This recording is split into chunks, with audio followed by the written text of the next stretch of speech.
Welcome to this week's episode of Get the Fork Out. This week we have a phenomenal knife expert, and he is Jonathan Broida, and he was a chef first of all, and he went to Japan, worked there in many high-end restaurants, worked all over the States just being a badass chef, and then kind of morphed into this like Beverly Hills knife guru, and we are going to help the folks at home, not necessarily chefs, although there's a lot of information in here for chefs about knives and the history of, but to walk people through how to wrap your brain around what kind of knife to buy for you. Like, what's the practicality of it? And we go into, before you even go into the knife store, introspection, what am I going to use the knife for? How much money do I want to spend? What kind of cook am I? And I think it's a really useful video for those that don't know how to buy a chef knife or what to look for. I get asked that question a lot by friends and family. It's really not an easy easy question to answer, and we go through that on this episode of Get the Fork Out.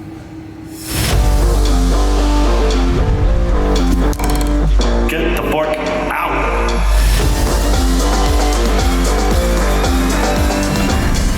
Hello, everyone. Welcome to this episode of Get the Fork Out.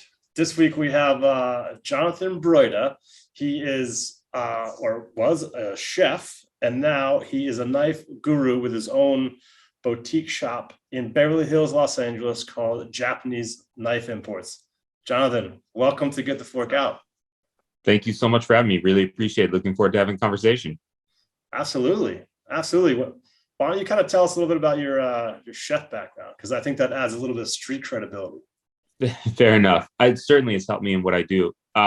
Food has always been a central part of my life. And even so far as to dictate what it is that I majored in college. I love Japanese food. And I didn't really know much about Japanese food back then either.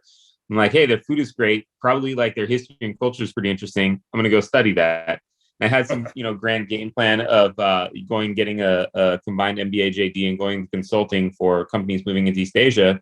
But in the process of being there in college, I realized that I just didn't like the prospect of being stuck behind a desk. So on one winter break, I came back to LA and I begged a friend of mine who was a chef at a country club here, if I could come and see what cooking was about, what it was like in his kitchen. To do it professionally and to do it, for fun at home is just such a different thing. And I wanted to see what it was like. And I fell in love with it, in a horrible way where, my entire break, I was working for free, doing doubles. I'd get up at 3 a.m, show up when the bread guy got there at 5, along with the sous chef. And then I was supposed to go home at, 2 or 3, but dinner service was so much more fun. So I'd stuck around and did that.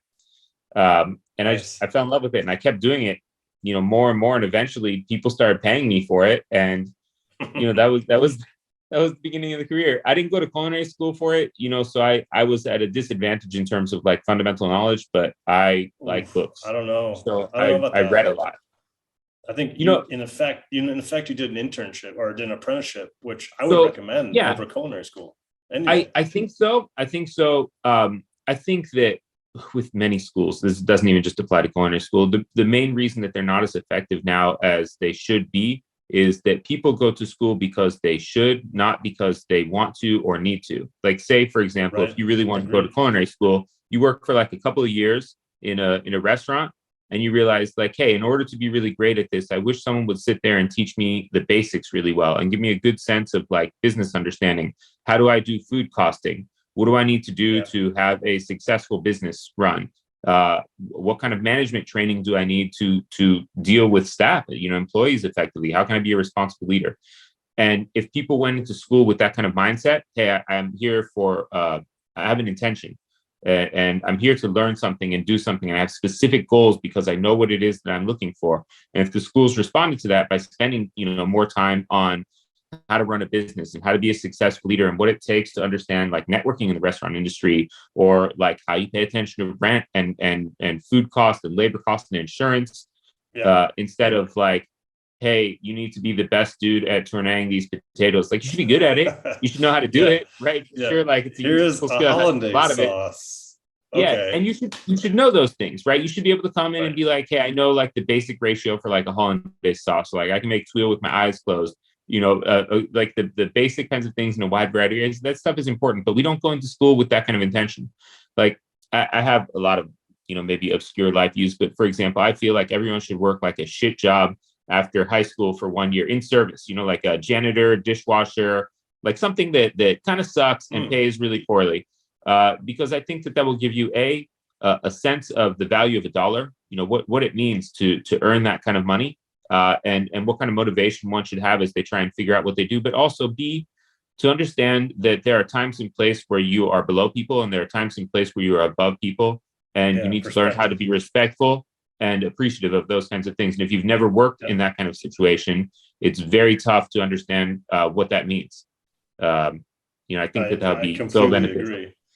But anyway, so and behind the scenes, everyone, Jonathan and I had a great conversation about life and all this existential stuff.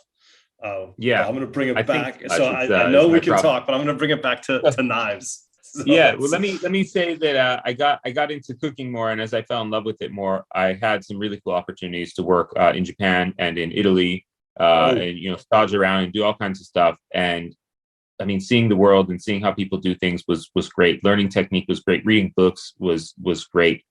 But eventually, I stopped cooking, and a part of that is that it's an industry that is filled with a lot of assholes, and as much as we all put up with that and we make justifications for it, it can wear on you over time, and it wore on me. And I also really struggled with watching a lot of my friends who I thought were exceptionally talented, capable people do everything right and still fail. And the prospect of doing everything right, having great food and great service and all that kind of stuff, and still having a pretty good chance of failure was really daunting as far as, planning out my life and trying to get married and have kids and do those things that I was inspired to do. So now I do knives because it keeps me connected. I get to hang out with chefs all the time. I use my ridiculous Asian studies degree to navigate culture and history and understand things.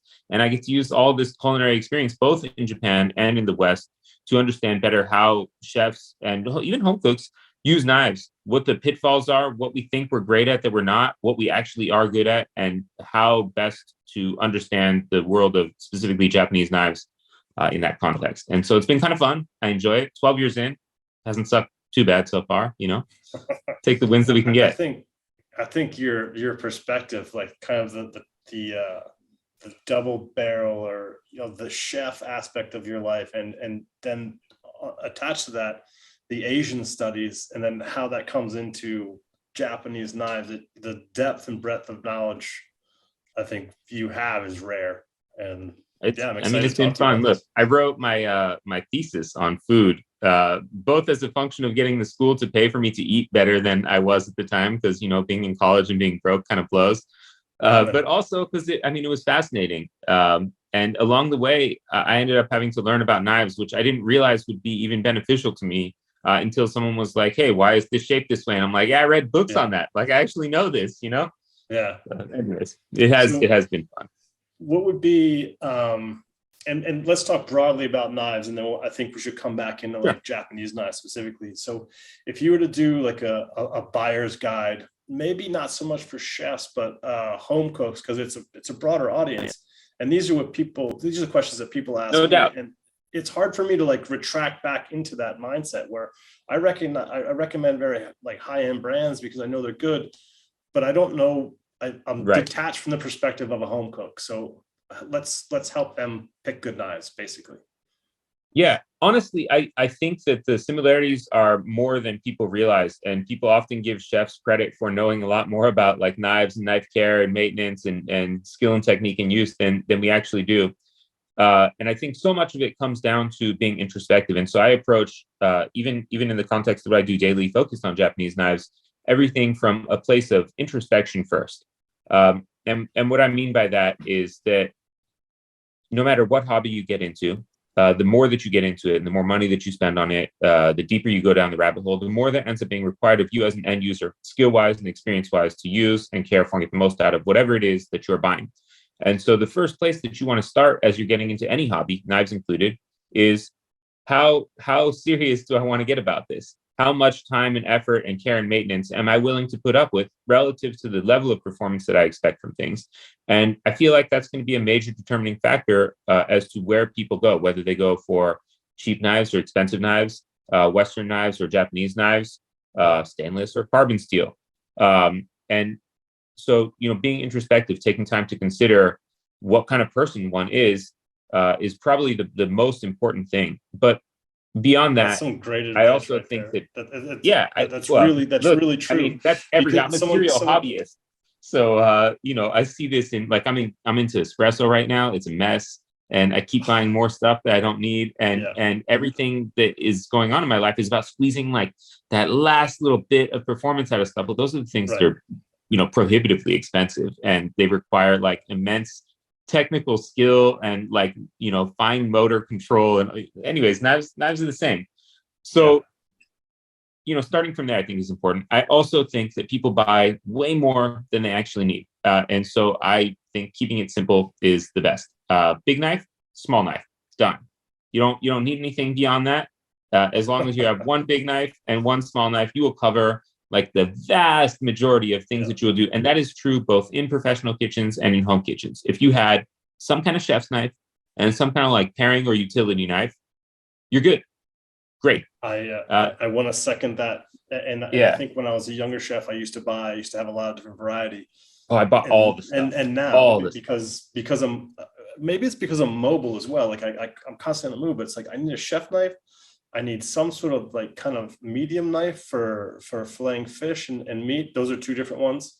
And then a paring knife and a serrated. Those are the 5 knives I roll with. That's it. Yeah. So you have like a set now that you've kind of pared down. Like I went through the same process. I bought like all the things, all of a sudden you realize you're going to work with like a toolbox of like 60 pounds of junk, and there's like 15 different knives and like, different microplane shapes and sizes. So you can't decide what you want, like all the different spoon sizes. And then you realize one day you're like, I'm wasting so much time going back to my stupid toolbox. Like, I'm cutting tomatoes. Let me go get a tomato knife. I'm going to break down this thing. Let me get the knife. So you don't do that so much anymore. When I say big knife, small knife, I feel like that covers probably like 90% of what people do. And then beyond that, if there are tasks that you do a lot, so like, you're breaking down meat and fish, or, whatever the case may be, like you might have a serrated bread knife because you do a lot of bread. Great. If you do a lot of something and you do enough to justify having a specialized tool for that, then you get a specialized tool for that. So if you are like the dude that has the tartine book at home and you're like, I'm going to make all the breads, get a bread knife. Probably that would be like a healthy, thing to have around. Or if you're the dude that sits there and has like a big green egg and you barbecue all the time, you probably want like a slicer, and maybe you want like a boning knife because, that part is fun too. But in reality, you can even do all of those things with a big knife, small knife. If you know that you're going to need like one good all-purpose knife, you don't get the thinnest, hardest chef's knife. You get like a workhorse. You get like a Forstner, or I guess they call them Victorinox nowadays. And really? Did they combine? Yeah.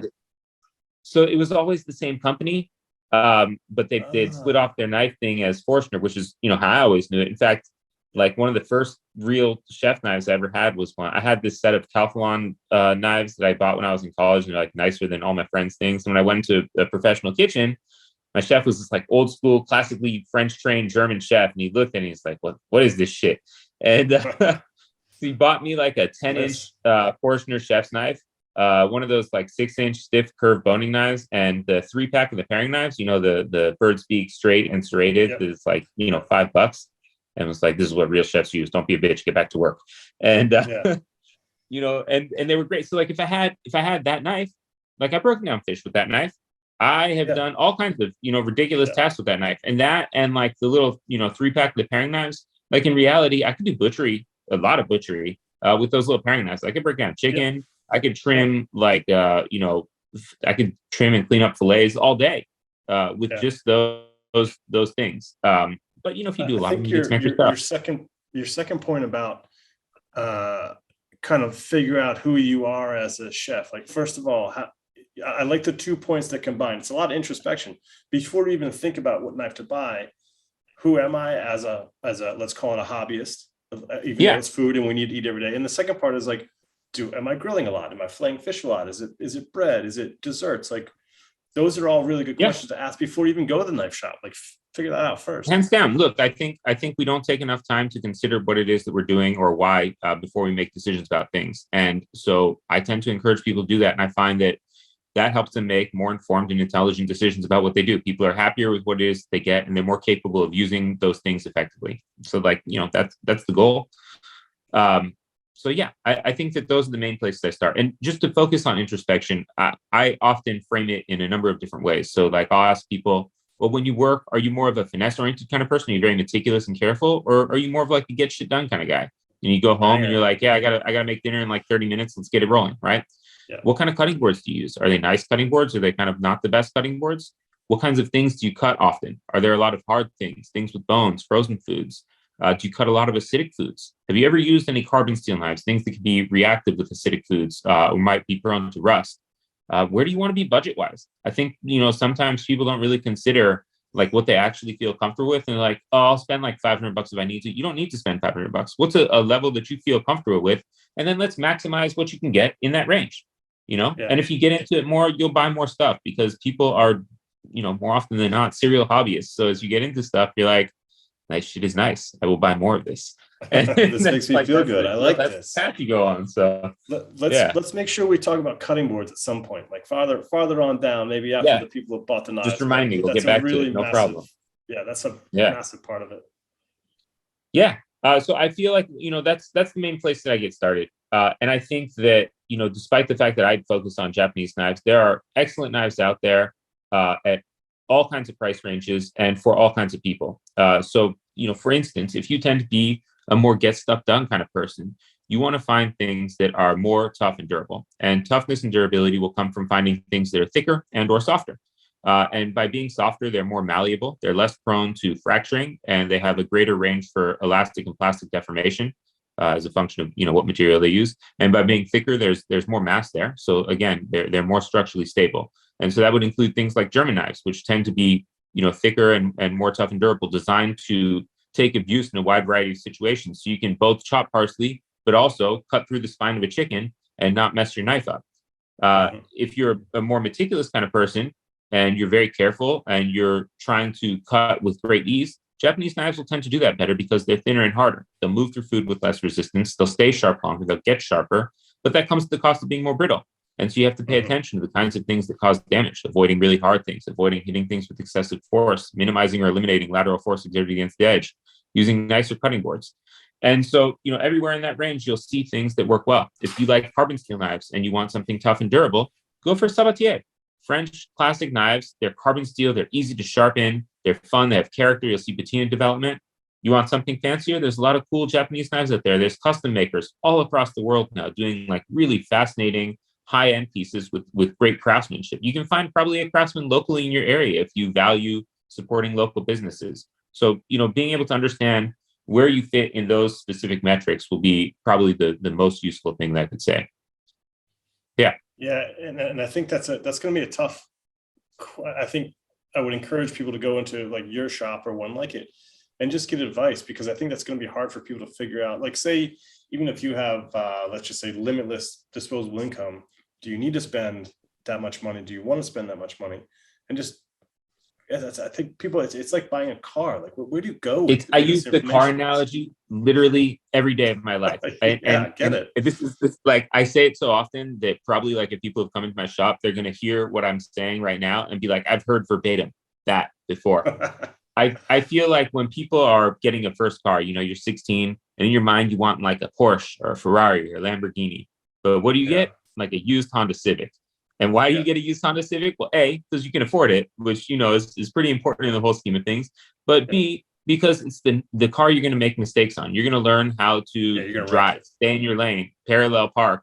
You're going to realize one day, I have to change oil. Otherwise, my engine's going to seize up, right? So you make all these mistakes on your used Honda Civic, and then you can afford something nicer, and you get something nicer. And just for the sake of sticking with the Japanese example, you get like a Camry, like a nice, fully loaded Toyota Camry. Great car, gets you from point A to point B, comfortable, lasts forever. It's probably the last car that anyone ever needs.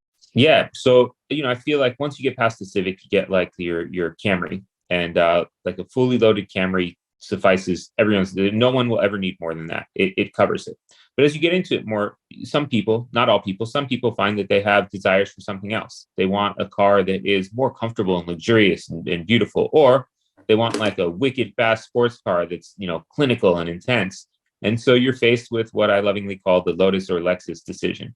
Do you go the comfy, I drive a boat around on the road, or do you get that like feel every bump, but goes 0 to 60 in 3 seconds type thing. And as you get into those, more is required of you, right? Obviously, for the luxury stuff, it's more expensive, and you have to, pay attention to washing it and, keeping it in nice shape. And for the sports stuff, you have to be a better driver and understand about like oil changes and all kinds of fluids and, basic mechanic stuff for your car. And so knives would be that way. Many people can stop at a Camry and they're set for life. There's nothing they ever need. And there will be a number of people that have a Civic for the rest of their life, and so be it. And then there are those people who want like a Maybach or a Ferrari or Bugatti, or they start to get into like the, more obscure things. They're like, I want a classic antique Saleen S7. I mean, every rabbit hole goes deep, and you just have to figure out, where you want to be on that spectrum. So, for me, the Civic of knives in the whole world of things is probably something like a Forstner, a Victorinox. We have a Japanese knife that we've designed to be kind of the Japanese equivalent of that. It's thinner and harder than that, but it suffices for the same purposes. It's stainless, tough, durable, easy to care for. I can give one to my mom. I don't have to worry about it. And big knife, maybe like 8 1/4 inches, 210 millimeters, so like 8 inches up to 10 inches.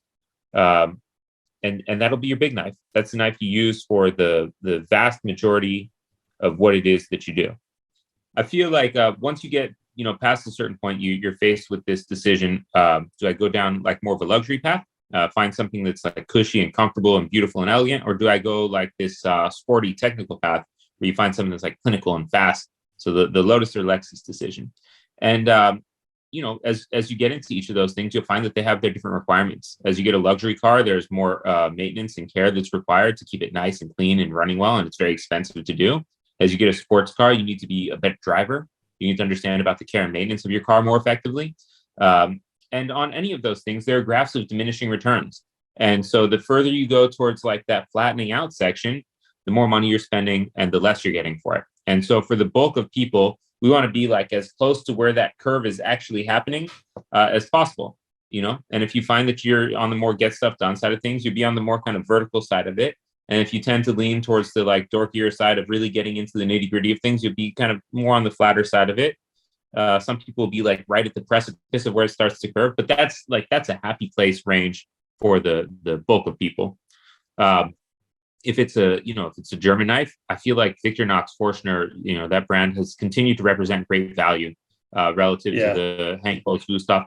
And those are still great knives. Even there are some people who will never get into Japanese knives. And for them, the pinnacle are these like Wusthof, Forstner, Henkel's type knives. And they're great. Yep. There's nothing wrong with that. And in fact, those knives allow people to cut in ways that Japanese knives won't. You can use rocking motions with them without having to worry about causing damage. You can break down a chicken with your chef's knife. You don't have to care. So, that can be useful. There's a whole slew of Japanese brands, and it's, a lot to unpack, but just pay attention to what the person is saying when you're shopping. Ask pointed questions about what kind of care and maintenance is required, and stick with simple things. Don't stretch too much. Find something nice and learn with it. Size wise, I would say that for most people, something between 8 and 10 inches is a pretty happy big knife size. I know a lot of people have a tendency to want to go smaller. They want like a Santoku or an Akiri, something in like the 6 to 7 inch range. And they say like, I don't feel comfortable with large knives. It scares me. Well, I understand all that, but there are functional reasons to get larger knives. The larger the knife is, the larger quantity of ingredients you can work with, the larger sized ingredients you can work with, and the more length you have for slicing. So for someone that cuts up, for example, lettuce for salad, if you're dealing with whole heads of romaine and you have a tiny little knife, you're going to have to work more to rotate things and cut partially through things and spin them around and break them down into smaller pieces before you do stuff with them. If you have a sufficiently large knife, which I would say 8 inches is like the minimum size, then you can do that stuff in one go. You have enough length to slice single portions of proteins without having to saw it then. You can cut through a whole head of cabbage or cut a watermelon in half without having to cut it partly and then rotate it and finish the cut. So, keep that in mind. Think about the size of the ingredients you work with, the quantity of ingredients you work with, how many people you're cooking for, because that will kind of, dictate those things as well. But that'll be the big knife, something in that range. I want to add, excuse me for 1 second. I want to add quickly to that. I find that I go for the Takeda I have a 240. So it's around 10 inches. I can't remember. 9.5 inches. I really like to have the point on when I'm cutting something. I like the stability of having that kind of the point down. Where a shorter Yeah. knife, you just can't get on top of large things. Even a larger onion, you can't do it with a shorter knife. So next point, no matter what, even as an experienced chef, every knife I pick up is slightly awkward if I'm not used to it. So I think people need to kind of get over that. Like, oh, it feels weird or it feels big. You just In learn. a few hours, you won't even notice. You'll just get used to it. So don't worry about how it feels in the shop. Trust the guy you're buying it from. Get the larger one. The little dorky one, it's like, it doesn't do half the shit you need to do. Really, it really is very limiting, more so than people realize. And people will work around it and they'll make it work for them, but it doesn't mean that it's the best tool for the job. I don't have this conversation as much with home cooks, just because I feel like, look, in a home kitchen, you do whatever you want. Like, it's your domain. You find stuff that feels comfortable for you. You want to work more to cut stuff, whatever. But in a professional kitchen, I disagree. You know, someone comes in and does that. I'm like, hey, look, this is your job. You're not going to walk into a restaurant and be like, hey, I've never worked on a French top before, so can you just leave me on Carmo? Like, no, you learn how to use the tools of the trade, right? So if you come in and there's a French top there and you've never worked on a French top, you sit there and you watch someone work on it and you learn and you figure it out until you're good at it. And you know, that's why you do the job. So if you're getting into cooking and you want to get better at it, know that anything that you're improving at is going to take some learning and it's going to take some practice and it's going to take some work. And cool, it's all possible. I mean, you can learn how to cook like a professional chef pretty easily. It's not that complicated. It just takes time and practice. So I do agree. I think that, you know, you suck it up. You learn how to get a somewhat larger knife that works for the size and quantity of ingredients you work with, and you learn how to use it effectively. And you know, later on, if you feel like you want something smaller to go with it, or you know, it's too big for when you cut up a sandwich for yourself, cool, get something smaller, great. But it doesn't make sense to get a less useful or versatile knife as your main knife. So don't do that. You know, get something that's a good versatile way to get started. The second, I think people also, to get that smaller knife it's just more dangerous. Like, I always get kind of skeeved out when I watch like non-professionals cut, because they've never kind of taken the time to learn a discipline, to learn that claw hand that pretty much is universal, no matter what country you're in, language you speak. That is how you cut stuff. And it just takes a little bit of discipline to remember to do that a few more times. And you will get used to it. It's so much safer than what you're doing now. Like, when I see fingers like this and I'm just like, I can't look. And then they have a little dorky knife that their tip isn't touching, so there's no stability. And I see fingers, I'm like, oh, I can't watch. Can't watch. The tip not touching doesn't bother me as much, because you'll see, like, for most Japanese knives, rocking doesn't work well. And so instead we're using kind of like a thrust cutting motion like this. The tip is often off, but the knife is right against your finger. So you feel it. You know what's going on. And the only main thing you really need to know is, like, edge doesn't come up above your knuckles. Like, as long as you know that. That's what I tell people. I'm like, make sure if the blade is touching your knuckles, you know exactly where it is. Like, but people are really worried about that. Like, it feels odd to them because it's like, what is it? Like, knives don't cut people, people do. It's like, knives don't, knife won't cut you, you will. And if you don't use the proper practices, that is universal around the globe. Like, everywhere on the planet that doesn't professionally cuts like that. That in the US, in culinary schools or in restaurants, we don't focus on a couple of things, including that I feel like should be so universal. So, like, for instance, I was very surprised when I went to cook in Japan. The first thing that people talked to me about was body positioning, how to stand, like, you know, where my hips should be, where my feet should be placed, how I should approach things, where my work area on a cutting board is. No one ever talked to me about this in Western kitchens. Like, not a single time. They were like, and you just do this, you know? So they showed me, for example, like the motion of like a rocking motion, you know, when in my first kitchen, and someone showed me this, but no one ever showed me a pinch grip. No one ever sat there and explained to me, like, for example, you use the pad of your thumb and the left side of the first knuckle on your index finger. You pinch those things, you know, on the blade forward of the heel, and your middle finger will fit down right behind the heel so you can feel what's going on. So your grip is predominantly here, and your middle finger works for angular control. So you have like great rotational control of your knife.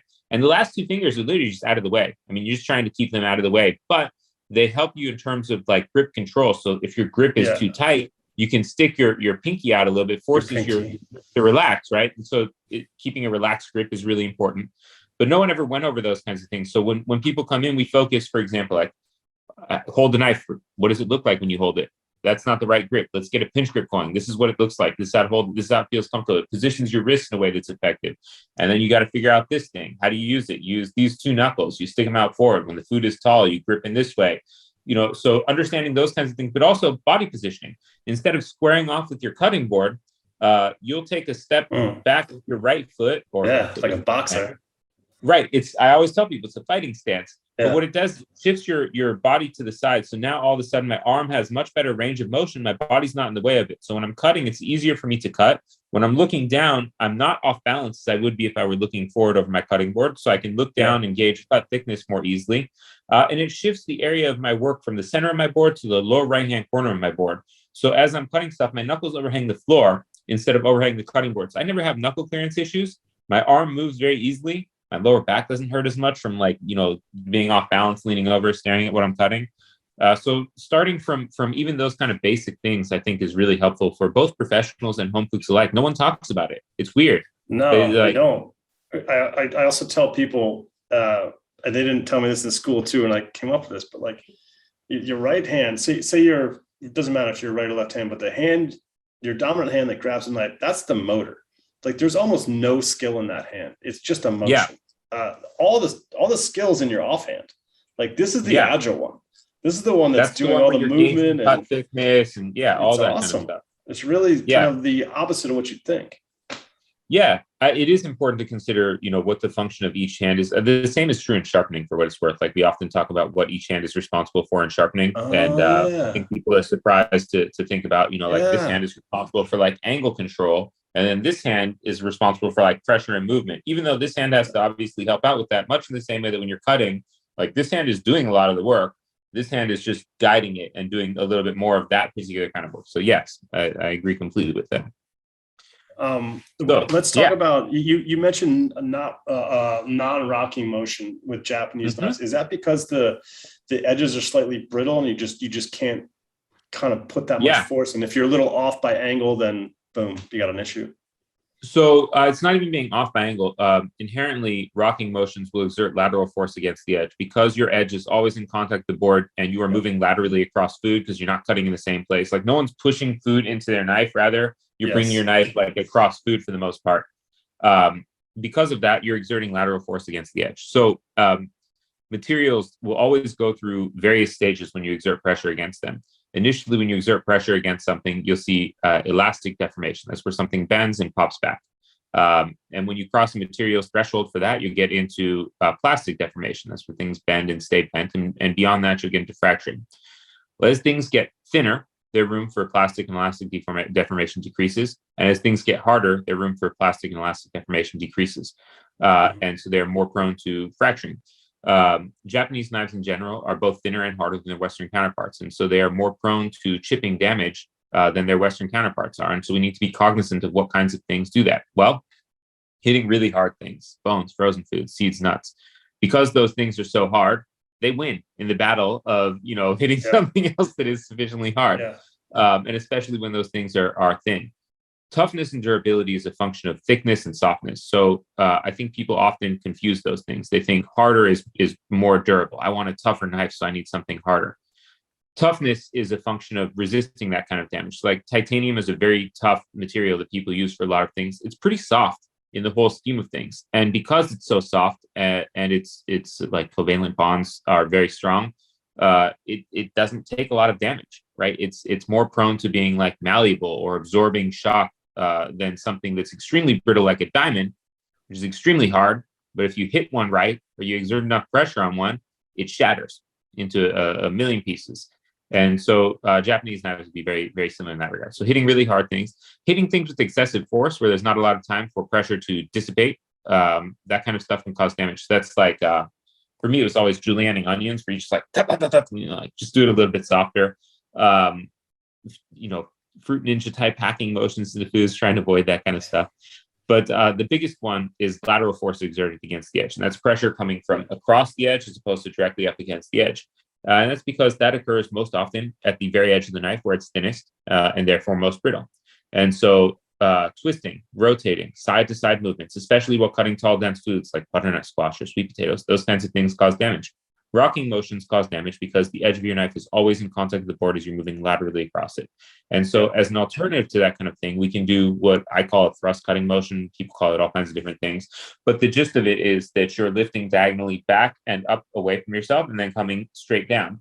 And as you do that, Japanese knives have the benefit of being a little bit forward heavy because the handles are so much lighter. Yes. And so as you lift up, you'll find that the tip drops naturally.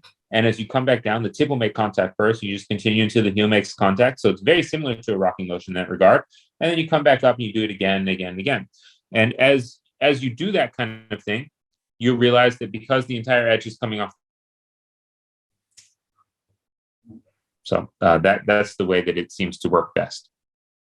Does that make incredible. sense? Yeah, it does. It does. And I want to add a few things too about, like, I'm going to, by the time this comes out, there'll already be a YouTube on like a steel and what that does. And that's that lateral. Well, that's part of the force reason that I recommend not doing that with Japanese knives, right? The honing steel exerts a lot of lateral force in a very small concentrated area. And so while they work well for German knives because they're softer and more malleable and designed to be used in that way, they mess Japanese knives up.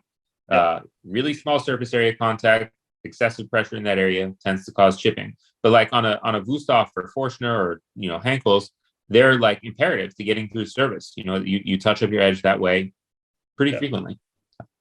It's for my experience. I just want to quickly add, like, when I switched over to Japanese knives, exactly what you said, they're much more forward heavy. The tang doesn't come out. It's not a full tang all the way to the heel, to the back of the handle. It's a lighter knife. It's a thinner knife. It's a much more agile knife. And I fell in love with it straight away. And then every time I picked up a European knife, it felt like a battle axe. Like, it felt heavy. Right. It felt thick. Yeah. I felt like I was splitting things rather than slicing them. And it was just, but the problem is I still rock my Japanese knife because I can't not do it. I can't stop. You have to find things that, you get used to it, right? Especially in professional environments, you get so used to the movements because, it's like that 10,000 hours of doing that one thing. Like, it's just the way that it goes. But, it's possible to find Japanese knives on the more tough and durable side of stuff, or, just any task that you do. If you do it with exceptional skill, you're going to be in good shape, right? The issue is when you're in that range where your skill level is not quite there, where you tend to cause the most damage with things. So it's possible to use a rocking motion. It's just not ideal. And if you can minimize the way lateral force is being exerted, you're in good shape. And just to touch on something you said when you got into Japanese knives, because they're so much thinner and it feels like so much more nimble, cross-sectional geometry, how thick knives are at the spine and how they taper from spine to edge, I think is the largest determining factor of knife performance overall. And that's irrespective of whether it's a German knife or a Japanese knife. You cannot fight the physics of cutting. When you are cutting, you are displacing material. Thicker knives have to displace more material and they have to displace it further, and that requires more force. Thinner knives displace less material and displace it a shorter distance, and that requires less force. And so Japanese knives, or thinner knives in general, will move through foods with less resistance as a function of being thinner. You also want to consider where they're thin, like how thin are they at the edge and how thin do they stay, what period up from the edge, because that's going to dictate how quickly food is displaced. So if things get thick much more quickly, they displace things much more quickly. You'll notice that more than something that stays thinner for a longer period of time. That is true irrespective of what knife you look at. That's just the physics of what it means to cut through something. And those a direct ratio into how tough a knife is, because the thicker it is all the way down to the edge, and you got a bulletproof the much more knife. durable it is. Yeah, and absolutely. If it's thinner, higher, then it's going to not when it chips, it's going to chip higher. It's going to chip in a way where it's it will chip more easily, and the damage will be more severe, and usually will take more time to repair. Certainly. But I liked how you really, because I've never thought about that way. You really kind of said it succinctly, where you're displacing food. So if you have a huge ballast going through it, it's going to take more muscle to get through. If it's this thin laser thing, then it's going to rip through quickly.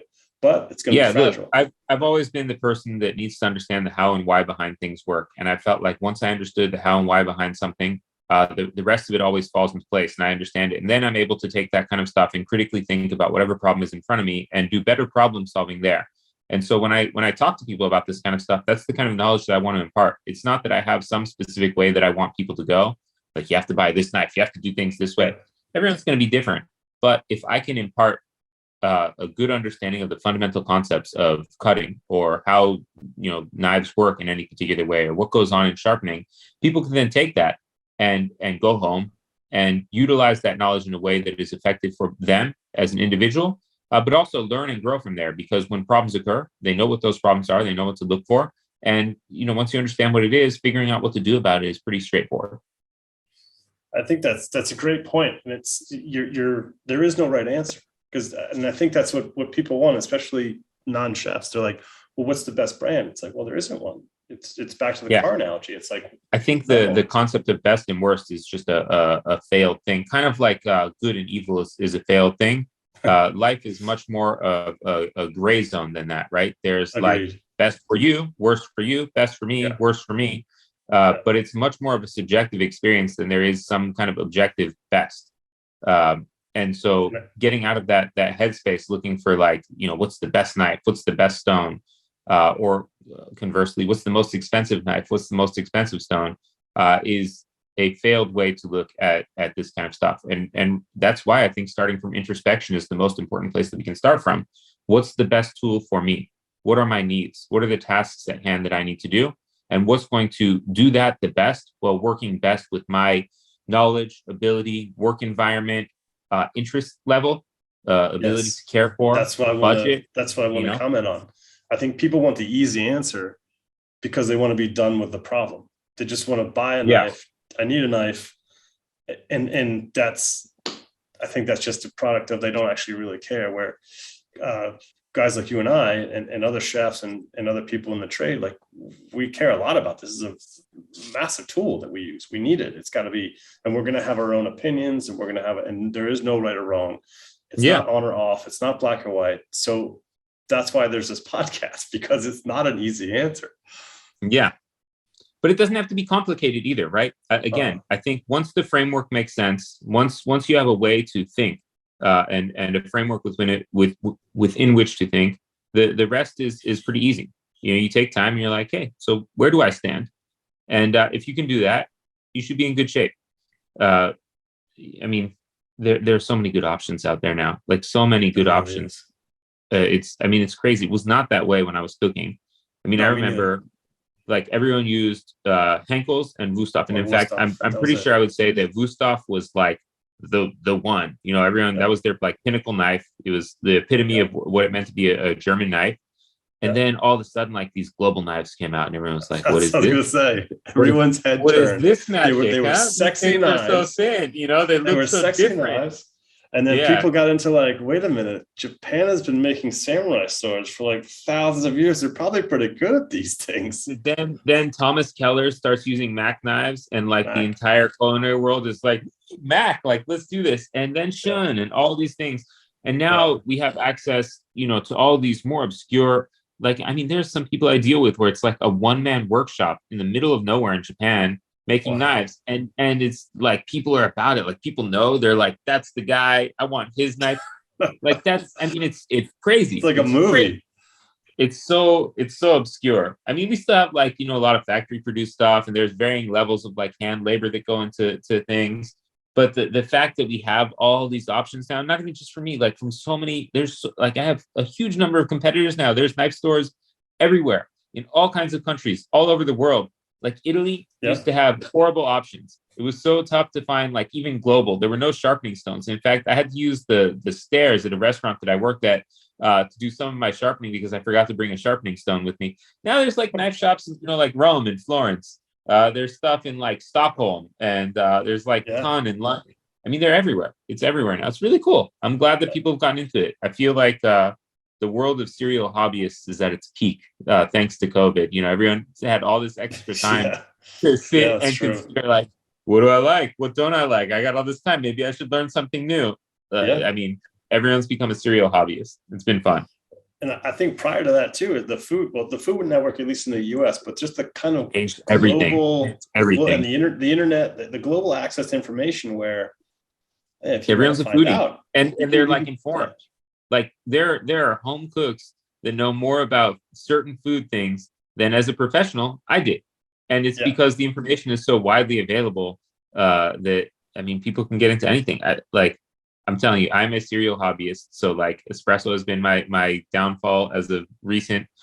Before that, like fountain pens were like a thing. And I mean, just of the dorkiest of things, man. And it's so deep. The knowledge is so available there. So even when I meet people that like professionally do those things, they're shocked at like how much I know. But it's because anyone that is motivated to learn now has all of the resources at their fingertips. It's just like infinite information available. Incredible. It's lovely. Incredible. And I think to touch on food a little bit, it's like, I'll never know everything. You'll never know everything. Like there's such a breadth of food where if someone takes a deep dive into Chinese dumplings for like a week, I'll get smoked, like it just, okay, that's great. I love that you love dumplings that much. You teach me now. And I just think food is great like that. You can never know it all. And the breadth of knowledge out there, and it's all accessible. I also think it's just the best way to see the world. Agreed. Food is so central to every single culture, everywhere that you go. And so when you immerse yourself in food, you get like such a better understanding of the place that you're in. But it's also the easiest way to connect with people. Breaking bread with people is the best way to develop relationships, and you learn so much in the process of doing so. All right, what's next? What's next on our list of questions to get? Why don't we go over? So I hope we didn't confuse people over because it's basically like two guys that love knives. And being dorks. One of them being you, knowing a lot more than me, and it's great. So I hope that was clear about what you should and shouldn't buy. But I think the next important thing we should talk about is where the knife touches, like the cutting board. What do you recommend? Yeah. So cutting surfaces matter as you get into higher end things more. In general, there's kind of like good things that you want to pay attention to and bad things you want to avoid. So for example, you want to avoid really hard cutting surfaces. They're not great. Don't cut on glass. Don't cut on slate. Don't cut on your countertop. Salt block. Someone cut on a salt block in front of me. I was like, that was her cutting board. I had a chef Robin, I love you, but no. Grabbed my really fancy knife once and cut pasta on a metal table. And dude wrote my paycheck. So what are you gonna do? But it was heartbreaking. So you don't want to be on anything too hard. There are 4 main kinds of cutting boards that I like recommending. And again, like anything, the choice that you make will indicate what kind of care or maintenance is required of that kind of thing. So end grain wood cutting boards, wood running vertically through the board. So you can see, for example, like the grain pattern on top, and it will often be like squares or rectangles kind of blocked all together. End grain wood cutting boards are great. They should be about 2 inches thick. You should use a wood that is something that you would eat something from. So like maple, cherry, walnut. Avoid teak. Teak is really high in silica content. Cedar would be fine. Magnolia works. There's a bunch of different things that would work. Olive also works, right? So because the grain runs vertically, the boards are very adept at wicking away moisture from the surface. They actually end up being pretty clean. There's much less like bacterial stuff you have to deal with. And because you're cutting vertically through these fibers of the wood, it's much easier on your knife surface, and the board has a tendency to self-heal as you use it over time. They're really nice. They're nice things to cut on, but they require some care. You have to oil them periodically. Washing them, especially with soap, will leach out the natural oils from the wood. So we have to replenish that kind of stuff with beeswax and mineral oil, or whatever board butter people are selling. It doesn't really matter. I mean, you just need something that suffices for that, and they tend to be expensive. So you have to pay attention to that. You want ones with feet so they're not sitting in water or moisture so much. So they don't warp over time. But as long as you can be on top of that, end grain wood cutting boards are great. There's a synthetic board that I really like called High Soft. It's a material called polyvinyl acetate. It's actually wood glue. Like wood glue is that same material. And they are really, really, really nice cutting boards to work on because they're very soft and they have great texture. So foods don't slide around on the surface. So I really like those. They come from Japan. So obviously I get dorky about that kind of stuff. But they also have requirements. They are temperature sensitive. So for example, their temperature range will be from negative 30 degrees Celsius to 70 degrees Celsius. Well, 70 degrees Celsius is lower than boiling water. So I can't put it in the dishwasher. I have to be careful about how I wash it. I can't take foods right out of the oven and stick them on my cutting board. I have to rest them before they go on my cutting board so that I can keep my cutting board in good shape. And they do get scarred up over time. So they periodically need refinishing. Those They are very soft. Sounds soft. They're also Yeah. on the expensive side of stuff, but food doesn't slide around on them, and they feel so nice and cushiony to cut on. Yeah. So I enjoy those. Cross grain wood cutting boards, like the end grain wood cutting boards. You pick woods that are kind of on the softer side of stuff. They're not as nice as regular end grain wood cutting boards would be, because you're cutting across fibers, and so they don't self heal in the same way. But there are some that are softer, so like not the hinoki or hiba are like really common Japanese ones, like really soft cross grain woods, but they require sanding periodically. And in the case of more soft porous ones, you have to splash water on the surface so they're not absorbing smells or colors as readily. So you keep your surface moist. You need to flip them over from time to time, and they can also warp. So you just need to be cognizant of that kind of stuff. But cross grain boards tend to be less expensive than end grain boards, so that's kind of nice.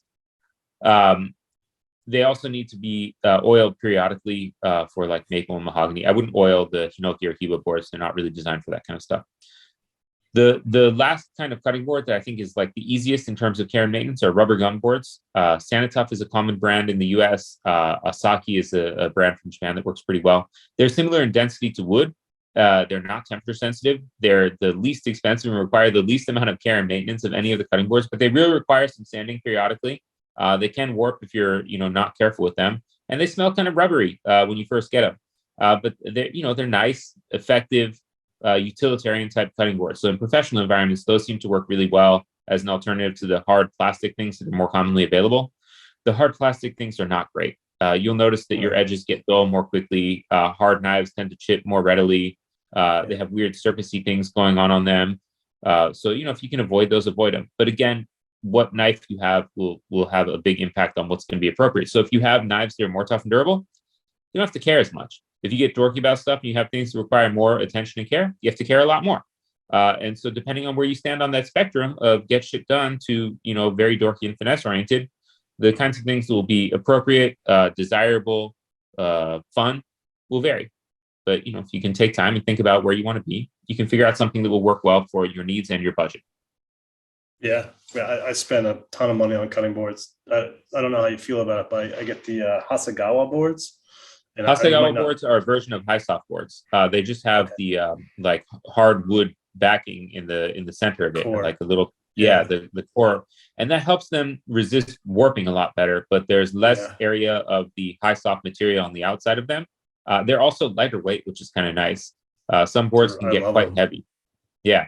The Hasegawa boards are excellent. Quite tall, so I get the risers, and I encourage anyone that's taller than whatever. What's your posture like? This goes back to what we were talking about earlier. If you're tall and the countertops are not, you got to put something under your board. You have to raise it up. You can't be like leaning. I mean, you're gonna hurt yourself doing that. I had a friend who was like, but I think or a lot of chefs don't know what the options are. Like and Hasegawa makes these badass risers where now you can have your little trash container underneath. You can have a paring knife and a peeler and a microplane. Like it's 3D. It's awesome, and you can wipe things. From the with a nice angle on the blade, not to put lateral force on the blade. I use and then just wipe things off the blade into a container. It's great. I love it. Yeah, I had so you don't need the fancy risers. Like I had a friend who would just take the styrofoam fish container you get. Stick these. I was like, got some height. You stick that under your board and you're good. The risers are really nice. Japan was my favorite because risers are common there, and so people will use their cutting board. Oh yeah, like everyone has risers because they have these sinks that kind of come around and they dip down in the front. And so there's like greater access to getting into the sink. And so people will take their cutting board on risers in the sink and they're like, I'm going to break down fish here. You have running water right there. You just swipe off to the side. I mean, like it's so clean to work that. I don't know why we don't work that way. Everyone yells at you here when you're doing anything near a sink. They're like the health department's on your ass about it. Why? Like you can clean everything up. There's running water. Let's work as clean as possible, There's some really cool, I work in galley design too, and I want to do prep stations built that way. So like there's usually a sink in every prep station anyway, but build it into your actual place and have like you have a cutting board things that are already done. Flowing water. It's great. Yeah, you can fit a gastro right next to you. Like it's amazing, but it's a new concept for everyone, and I love it. I'm like, why would you not want this? I was so frustrated coming back from Japan, having access to all these sinks and breaking down fish like in the sink.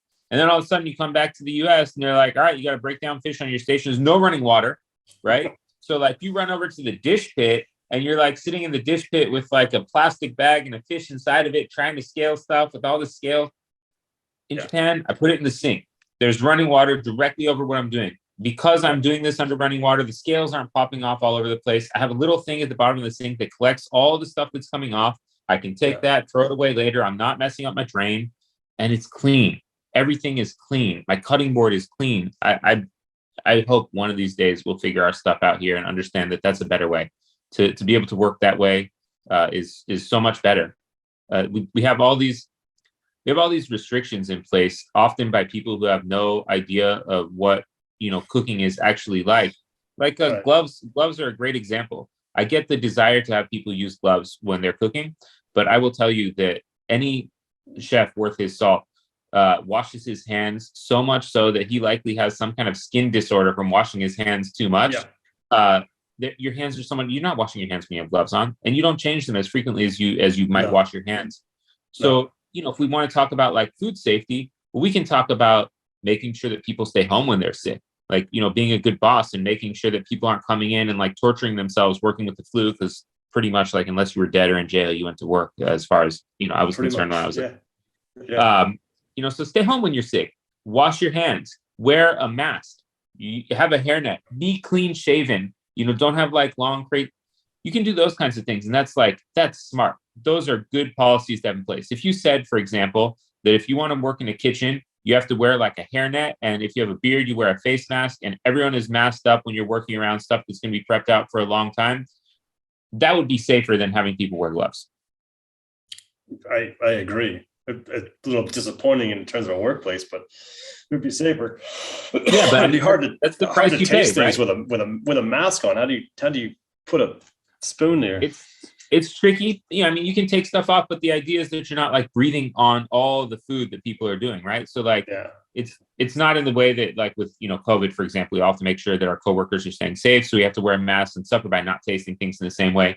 I don't think that level of stuff outside of COVID would be required, but I do think that not breathing on your food or coughing or sneezing on things, when you're not paying attention. Everyone is doing this, right? But I was doing that for years. It just made more sense. Like, why would I cough on my hands? Why would I sneeze on my hands? I've taken so many things from kitchens into life. Like, this is universal. Right. I still tell people where I am. I like behind, on your side, corner, on your right. Because why not? Like, people should know. Like, I want to know when someone's around me. So there's some of those things that are universal. Yeah, it'll be cool to see how what things stick from COVID. And I agree with you with Japan. Like, I haven't gotten over there yet, but I hear so many amazing things, and just the products that come out of there, like the depth of knowledge that went into them, clearly. There's just a level of care. I had pizza the other day at one of my friends' shops here in LA. It's called Pizzeria Se, like six in Italian. And it's so good. And I was talking about it, and I'm like, what's so good about this is that you're like a man obsessed, right? Like, the only thing that you care about is this pizza, and you're trying to squeeze like that last little bit of performance out of every little thing you do. The oil, how you slice garlic with like a razor blade. I mean, it's absurd what they do, but it's also like phenomenal pizza. And I feel like he's trying to model after this Japanese pizza shop that's modeling after an Italian pizza shop, whatever. It's a whole like circuitous thing. But Japan's mentality speaks to that, which is to say that people don't have a wide variety of things they'll do. Like, for example, here, when you farm stuff, you might farm like a wide variety of things. There, you meet a farmer and you're like, what do you farm? I grow mangoes. Like, well, what else do you do? I grow mangoes.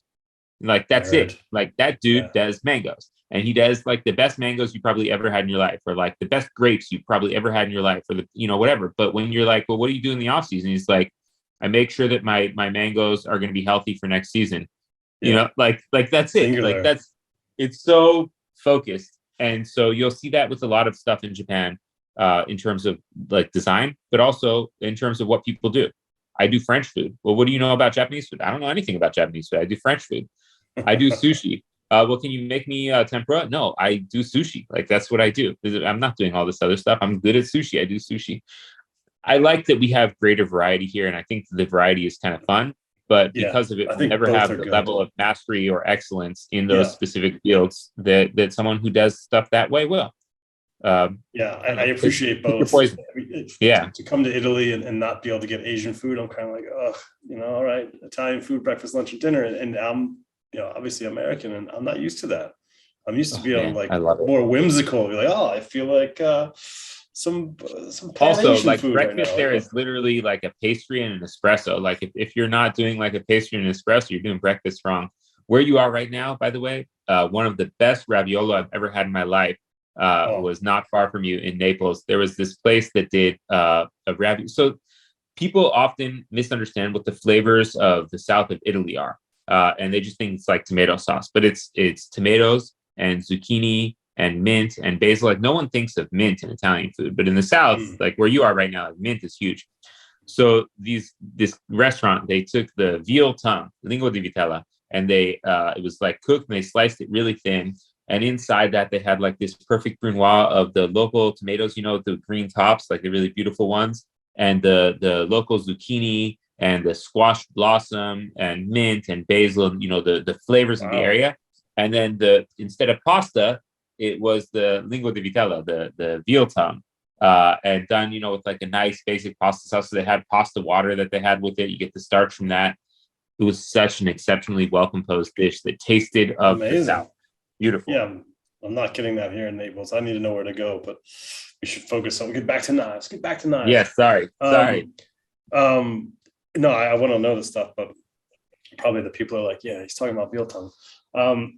Another thing I rage against that I'm pretty sure knife blocks and how awful they are for knives, and how did they become a thing? Is it? I wonder if you have a backstory on buying a set of knives with six. Yeah, I'm not. I don't know how that. I think that's just like some sales marketing bullshit where people are like, It how can I worked. package something nicely and convince someone that they need all this stuff? Because we do that with everything.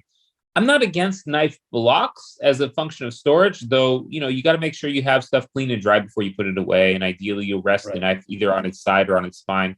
But the idea of buying these like massive block sets, I mean, there's nothing more American than buying a bunch of shit that we Yeah. don't need. From I Germany. mean, that's the way. I think the idea of having everything that you might possibly need in one place is alluring and appealing. Mhm. But the reality is, as I mentioned earlier, people use a big knife and a small knife. So even when they buy their big set where they have like 15 different boning knives and 12 slicers and 6 sizes of chef knives, they have like a big knife that they enjoy and they have a small knife that they Yep. enjoy. And those The are the rest of ones them that get gather used. dust. And yeah, they just sit there. And then eventually, like the stuff they like will become dull. So they pick another thing to be their favorite because it's the sharp one. Yeah, that's And true. Oh, this one's really sharp. yeah, and and that's it. I would so much rather people spend that money maximizing the best big knife for their needs, the best small knife for their needs, and then chill for a little bit. Right? Then use that stuff and be like, what do I like about it? Where is it working well for me? What don't I like about it? Where isn't it working well for me? And fill in from there. And maybe you'll end up with some kind of set, and maybe it's not like a cool little box, knife set that you got like a little block for. Maybe you get like a cool magnetic strip and stick like 4 knives up on your wall, have them like nice and ready to go. Or I did a video on knife block hatred, and then when I do videos and I go to edit them, I always like Google stuff just to make sure I didn't fuck it up somewhere. And what I did a deep dive, and like you can basically custom make a magnetic strip on your wall. You can get a nice piece of semi-flat wood. Dude, I have a run really a magnet. It's beautiful. Like there's some pieces of art, and people had beautiful knives just stuck to this knife rack. And I'm like, that's clearly the future. Those knife blocks. That's what I did burn up the until fireplace. kids. Yeah, up until kids, I had knives out and on a magnetic strip. Yeah. And now I have kids, and they're like tucked away, hidden in a drawer because I'm trying to like have murder go down in my household. I'm more scared of my kids messing me up than themselves. Well, that's a good point. That's a good point. So if you were to, because I've heard that before, my friend Jen was like, yeah, I got kids now. So like, unfortunately, Brennan, you can rant all you want, but I got to put them in a drawer. So how does someone responsibly put your knives in a drawer? So don't do what I've done. Because you're supposed to be the expert. Come on. I know. So that's the problem. When you know enough and you have like skills to do something, you let yourself get away with so much more. So like, I don't worry about like messing up my knives because, well, I can fix them. Right. And if they're not sharp as a function of what I'm doing, like I'm pretty good at taking care of that. Like I should be fine. So I just have my stuff kind of like thrown in a drawer horribly. It's really bad. Some of them are in boxes. I have most in sayas because I like the way that sayas are the wooden sheets that come with Japanese knives. Yes. I think they look cool. Yes. So I have a lot of those. There are some really nice in drawer solutions. I bought one for my parents from Bed Bath and Beyond. That's like a little box that has like bamboo and it has cork on the bottom and then like a bunch of cork squares kind of stacked all along the far side. And so when you put your knife in, you slide the tip in between two of those squares that are stacked vertically and it holds it up and the edge rests on this like soft cork bottom. You can fit pretty long things in. There's like 3 or 4 of those side by side in one drawer for my parents. They have all their knives lined up. There are a lot of different ways. Even honestly, even like a block on a countertop is fine as long as it's long enough to fit the knives you want. And as long as when you put things away, you're putting them away clean and dry. One of the biggest issues with knife blocks and also sayas, the sheets that people make mistakes with, is that they put the knives away when they're wet or dirty. And all of a sudden, then you have a whole area that's wet and dirty, and it's going to be disgusting. It's going to grow bacteria. And if you have a carbon steel knife, it's going to rust. So clean and dry matters the most. And if you use a block, fine, great, use the block. There are people that make custom blocks, you have all kinds of options. So it just depends on what you want to be.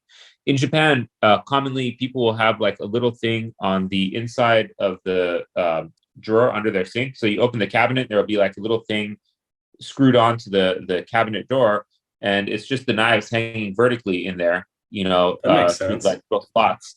And so you open the thing up and they're right there. And that's usually convenient. It's a nice way to store like 3-4 knives.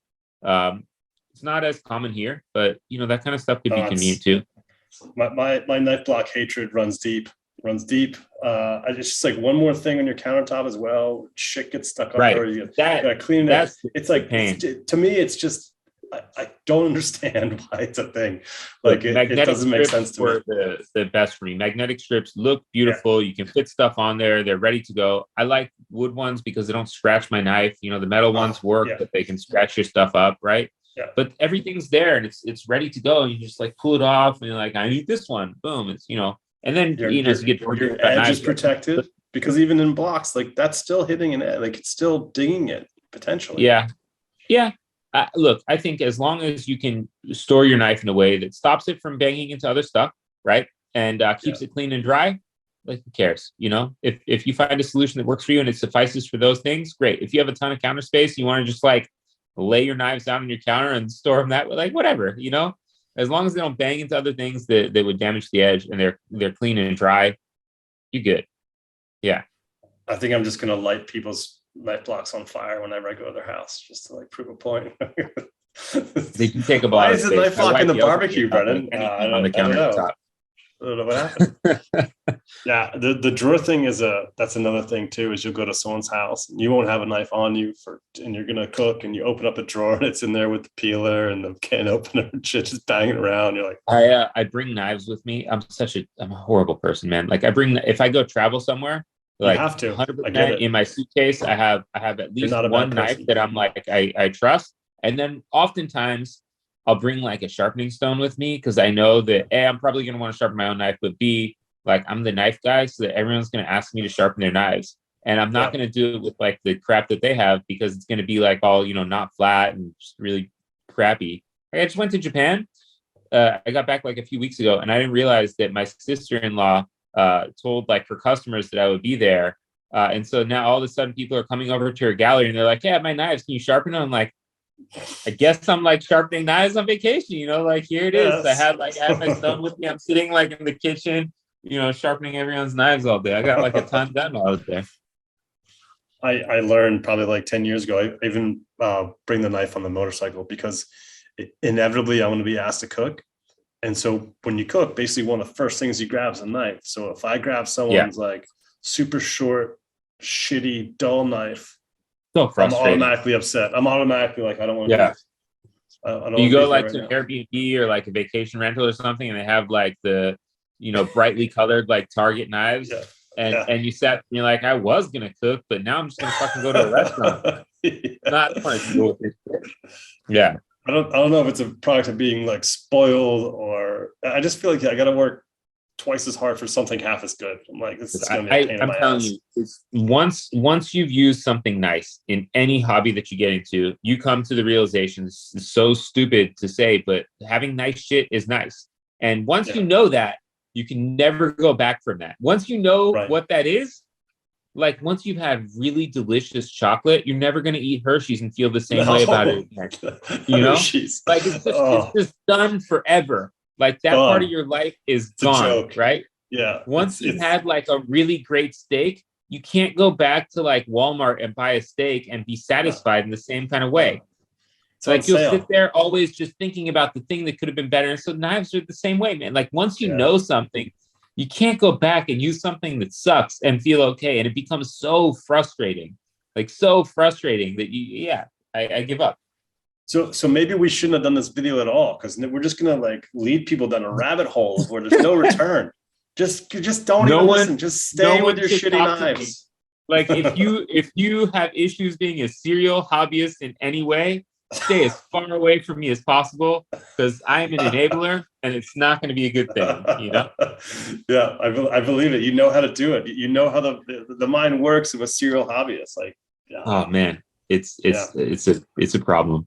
It's a problem. Well, I think we should do like, I don't know, in a few months to do like a part 2, because we didn't even touch on like what I talked about at your shop with Kevin about the connection between Western knives versus Japanese knives and samurai swords. So I think we should do like a hardcore like the nerd session of how it came to be. I don't know if you got a second. I think I can recap that one pretty interesting, because I think it's a fascinating one. Me too. So Japan was shut off for hundreds of years. They isolated themselves entirely from. They've done it a few times in history, but they did it more recently during the Edo period, the Tokugawa shogunate. And during that time, what years? It's like the 1600s, like 1600 to like 1868. And during that time, this was like where there was a huge cultural revolution with food at various places around the world. Like you started to see, French cuisine really like come into a big thing. So all these places developed cuisine and cuisine culture and history and tools in very interesting and specific ways. And Japan had done the same internally.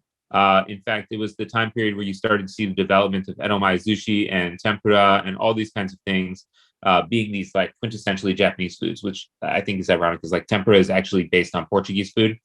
But it's because the Portuguese and Dutch traders were the only ones that were able to come into Japan during this time of isolation because they agreed to not bring religion with them. And so Portuguese fried fish was kind of the foundation for what became tempura. So Japan in 1868 has to open up. In fact, we show up with Commodore Perry with these big black ships, and we're like, hey, open up or we'll start shooting at you. And so Japan is like, oh shit, we got to open up. So there's a big governmental change that takes place. The emperor becomes the one back in power again, and this begins the Meiji Restoration, where Emperor Meiji, who was like a kid at the time, takes over Japan. It's run mostly by his advisor at the time. Well, during this time, and just prior to this time, China had gotten messed up by the UK imperialist powers. They'd gone in. There were like all these opium wars. Opium wars. There's 3 wars that lasted a day each. Right. Boom. So Japan looked out and they saw the rest of Asia and what had happened with Western imperialist cultures coming to Asia and taking things over and how it went. And they were like, we're not doing that. Like, that's not the way we're going. So they sent out emissaries around the world to study the way that things were being done and bring those things back to Japan. So, for instance, German infantry, British Navy, American education system. I believe they still use German as a language in the medical system in Japan as a function of this time period where they studied, some German medicine and brought that stuff back to Japan. Wow. And so they brought all these things back to Japan and they incorporated them into Japanese culture really quickly. So like the military modernized really quickly. And all of a sudden they had a very modern military with artillery and guns and ships, a big navy, and all kinds of things like this. And so they brought all these different things back. And one of the things that they brought back were French culinary knives and French cooking technique. And in fact, you started to see Western restaurants pop up in Japan doing very European type food. And as these knives came to be in Japan, people started to make them in Japan using Japanese skills and tool sets. Well, Japan had a rich history of making really cool bladed objects. And whether that was swords or chisels or planes, they had high quality steel in the form of tamaharane, which was made in a tatara, it's like a smelted steel. And they had great technical skill in terms of how to forge things. And so they started incorporating these things into the knives, using Japanese steels and Japanese blacksmiths to make these knives. And so the original chef's knives, they were modeled after French knives, like sabatier type things. And that's why you see to this day, the profiles are flatter and the tips are lower and they have a greater distal taper. And the first of the knives were actually Western handled knives. They made them literally to look like, French chef knives. And over time, then people started to incorporate more and more Japanese design. I think Japan is maybe not as unique as I'd like to think in this sense, but Japan is really adept at taking stuff from other countries, incorporating it into what they do, and then Japanifying it, and then being like, no, this is Japanese. I don't know what you're talking about. And so and you see that, for instance, with like ramen or Chinese noodles, or like sukiyaki, well, shabu shabu specifically comes from Mongolia. But now, it's like so quintessentially Japanese. And so now the idea of this gyuto, the Japanese version of a chef's knife, or wagyuto, one with the Japanese style handle, which is even more recent kind of phenomenon, they're Japanese. Like that's a Japanese knife. And so now, ironically, the West is copying all these Japanese knives because they figured out that the Japanese knives do better at the physics of cutting. They displace less and they move through food more easily. And the steel is finer grained and easier to sharpen and stays sharp longer. And so we take that, and now we do that kind of stuff in the West with all these custom makers. And so you'll see like a wide variety of people doing really cool things. There's some great ones. I think another interesting note on that, though, is that Japan is a country focused on balance, and they're always looking for balance and striving for perfectionism in balance. And it's one of the things that's made their knives really, really great. So you'll see some extremes here and there, but for the most part, you'll see things that try and balance ease of sharpening and edge retention and edge taking and toughness and durability and thinness and all this kind of way. And as we've now taken that stuff, these Japanese knives back from the West, and we bring them back into the US or in Western culture in general, but I'll say the US specifically because we have this culture. We are a culture of extremes. I want to see what the thinnest knife I can make is. What's the hardest knife I can make? How long can something be? How tall can something be? How finely grained can something be? And so we push for extremes, ignoring that balance side of stuff. And so when you look at Western makers, you'll see people are like harder. They made knives harder, faster, longer, better, stronger, but they start to lack the kind of balance that I've always enjoyed in Japanese knives. And for some people, that's great, right? People want to see what the thinnest knife that they can possibly find is. And there's some Western makers that have made knives that are like redonkulously thin. Like redonkulous is the only word that describes how absurd they are effectively. Because they're too thin. It's crazy, right? Or they've made things that are of steels that are like these crazy super steels that are so hard and the edge lasts so long, but they're such a pain in the ass to sharpen. And so we push in this kind of way. And I think it's just kind of interesting to see how that stuff is developed. But it is a very like roundabout way where something comes from the West, goes to Japan, becomes Japanese, and then comes back to the West, and now we're copying these things, and it's it's this cycle. So yeah, hopefully that recapped how at least these double or Western knives came to be. Yeah, you nailed it, because it was so funny to hear Kevin tell me about, like, because I have this oddly shaped Gyoto, which I love, and apparently it's a really rare shape. They're not made that way anymore, not at that length. And then I'm trying to find things that length, and they're all the French shape. And I'm like, I don't really want the French shape. Yeah, well, sometimes you see, like, you have a Takeda, for example, right? And that dude, like, kind of goes his own way, right? He's like, I'm going to make this thing, and it's just going to be like this way. And this is how I do stuff. And he has like a clear philosophy of what he's trying to do.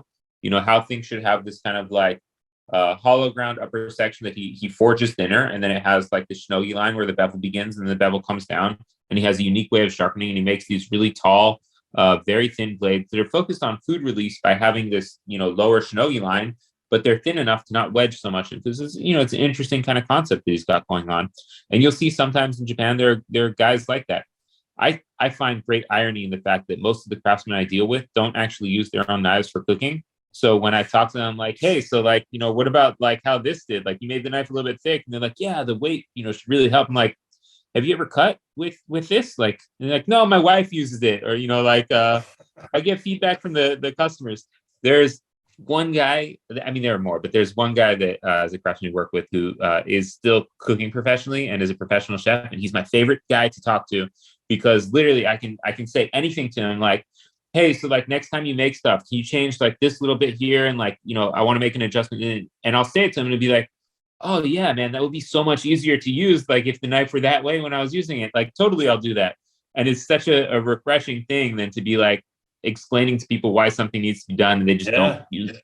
Yeah, I mean, it's an odd thing, but no, that's the way it goes. I get it. It's like, the people that build yachts, like they don't work on them. So there's no connection whatsoever to it. Just they're two separate. They're like, this looks cool. This sounded like a good idea. Yeah. It's funny how that goes. Cool. Yeah. Any other things that you wanted to get to? Anything? No, man. Let's do it. Let's do it again. Let's do. I look forward to it. It's been a great conversation. Yeah, this is awesome, man. I really appreciate you coming on. Get the fork out. But I want to do it again, and I'll come up with some questions at another angle besides, kind of helping people at home. Like we'll do a hardcore chef knife dork dive. Like go for it, and we'll history and different steels, and like now there's blue steel cores and all that kind of cool modern shit. But I really appreciate it. I really appreciate you coming on, John. And let's do it again, man. Sounds good, man. Thank you so much for having me. It's really been a pleasure. Enjoy the rest of your time out there, man. All right. I'll catch you later. Thanks, dude. All right. See ya.